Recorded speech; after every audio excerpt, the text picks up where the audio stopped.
Madzimai. Baba. Ine ndakuenda muko. Kuno Namata. Tichitsanya mazuva edu aya. Saka ndichaenda ikoko kwemwedzi wese. Kwandaitaura kuyi. Zvichida ndichadzoka ndakuprofita. Kana kuti ndichadzoka ndaonda. Kana kuti ndichadzoka ndasimba. Hamino mweya mutsvene kuti unenge wanditendera papi.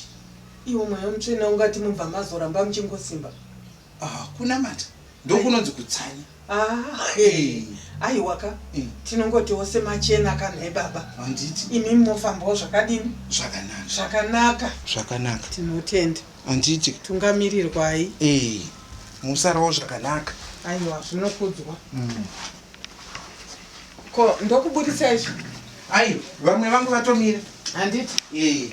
Aiwa, pakanaka madzimai. Zvakanaka madzimai. Mufambe zvakanaka. Ndinotenda.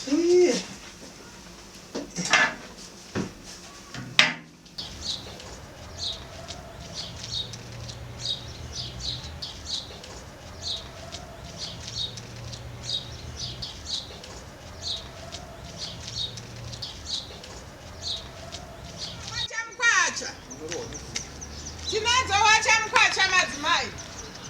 Wachamukwacha. Ndauya nadzo wachamukwacha idzi. Apa paritoda faira chaiyo. Ndauya wachamukwacha idzi. Ndakufaira ngone uzawo. Ndauya wachamukwacha yako idzi. Ndauya wachamukwacha. Mabra, mirai badi. Mabraka. Wasaiziwose magwacha mukwacha.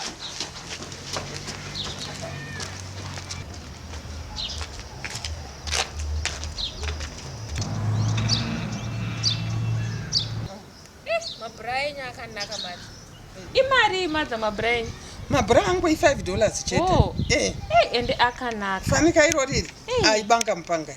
Mabrain quality. Iri ndinare. Ndozama ivi. Ndambotry imwe. Ai, iri ndora ndiri kuda iri. Ndora izvenyi. Iri ndora ndiri kuda. Ndikusamire. Iri kandoningirikini ndo 32B. Iya, ndo yangu chaiyo. Aiwa rinobva ranyatsoti mbambamba chaiko. Yeah, ndiri alright. Alright, rege nditore mari ndikuenda. Tinotenda.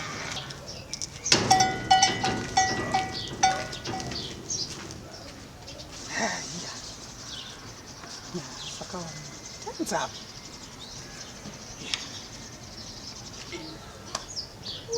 Varui.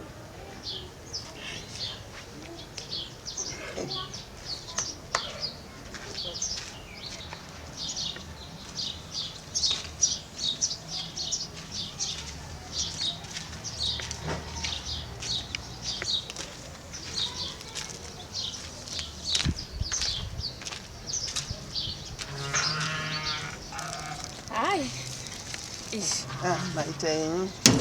Aiwa tinotenda. Matendwa chokwadi nemabasa esa muri kubata. Tinotenda. Yanga mabasa epamweya kana panyama. Zvese zvingokomborerwa. Zviendeke. Mundiudzirewo baba vamuinavo mukati umu. Kuti zvanzi muchaburuka rini mugomo. Mamakakwira. Muvaudzawo baba ivavo kuti zvanzi mukomborerwe. Muropafadzwe ose mabasa erima amuri kuita. Ngazvikudzwe. Ava vana ndinavo. Ameno ikoko. Endai munopedzerana ikoko. Zvirambe zvichingoendeka. Ameni.